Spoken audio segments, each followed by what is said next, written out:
ఒక్కడయ్యి కొట్లాడాడు, అందుకే పెద్ద నాయకుడయ్యాడు. అందరి బంధువులా ఎదిగాడు. అమరవీరుల త్యాగం చూసి అమ్మ సోనియ తలువతోటి వచ్చిన మన తెలంగాణ రక్షణే ధ్యేయమంటున్నాడు.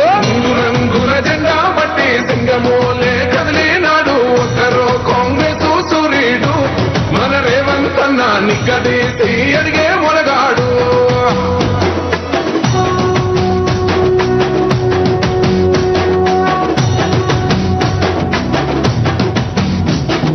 ఓహమంటూ లేనివాడు అందరినీ.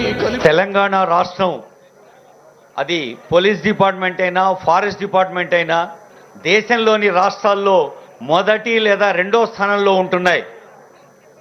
తల్లి పేరు మీద చెట్టు నాటండి అని భారత ప్రభుత్వం చెబితే యావత్ 29 రాష్ట్రాల్లో రెండవ స్థానంలో ఉంది మన తెలంగాణ. తల్లులందరూ గట్టిగా చప్పట్లు కొట్టాలి. మాకే నామ్ ఏక్ పేడ్ అని.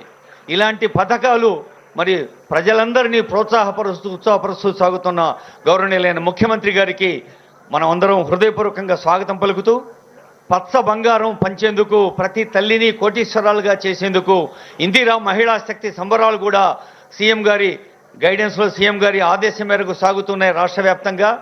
ఇప్పుడు సీఎం గారు వేసుకున్న కండువా కూడా చూడండి, ఆకుపచ్చ రంగు ఉంది, పసుపచ్చ రంగు ఉంది.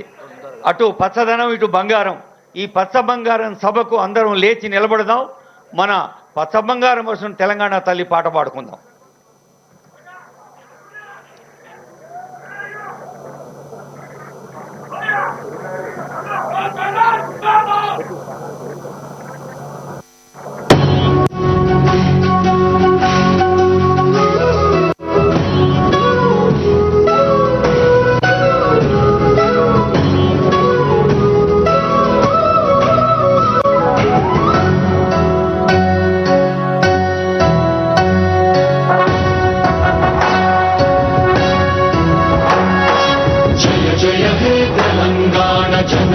జయ కేతనం ముకోటి గొంతుకలు ఒక్కటైన చేతనం తరతరాల చరిత గల తల్లి నీరాజనం పద పదాన నీ పిల్లలు ప్రణమిల్లిన శుభతరుణం. జయ తెలంగాణ, జయ జయ తెలంగాణ, జయ తెలంగాణ, జయ జయ తెలంగాణ.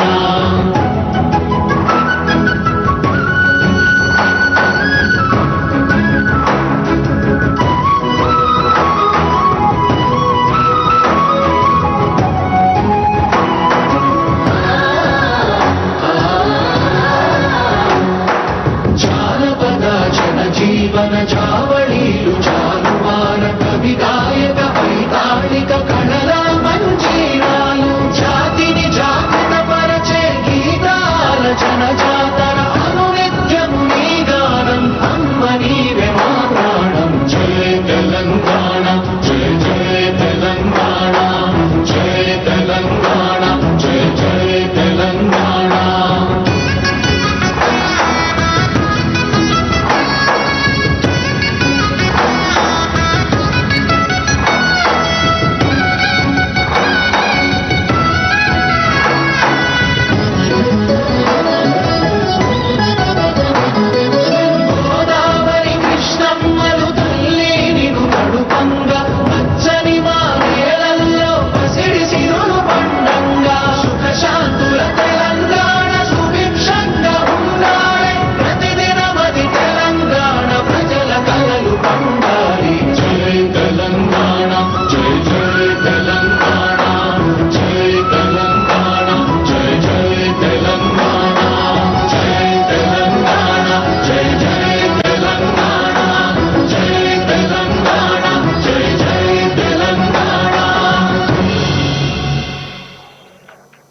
సుఖశాంతుల తెలంగాణ సుభిక్షంగా ఉండేందుకు జరుపుకుంటున్న ఆకుపచ్చని పండుగ వనమహోత్సవానికి చేతులెత్తి నమస్కరిస్తూ PCCF డాక్టర్ సువర్ణ మేడం గారు స్వాగత వచనం పలుకుతారు. అందరికీ నమస్కారం. గౌరవనీయులు ముఖ్యమంత్రి గారికి, శ్రీమతి కొండా సురేఖ గారు,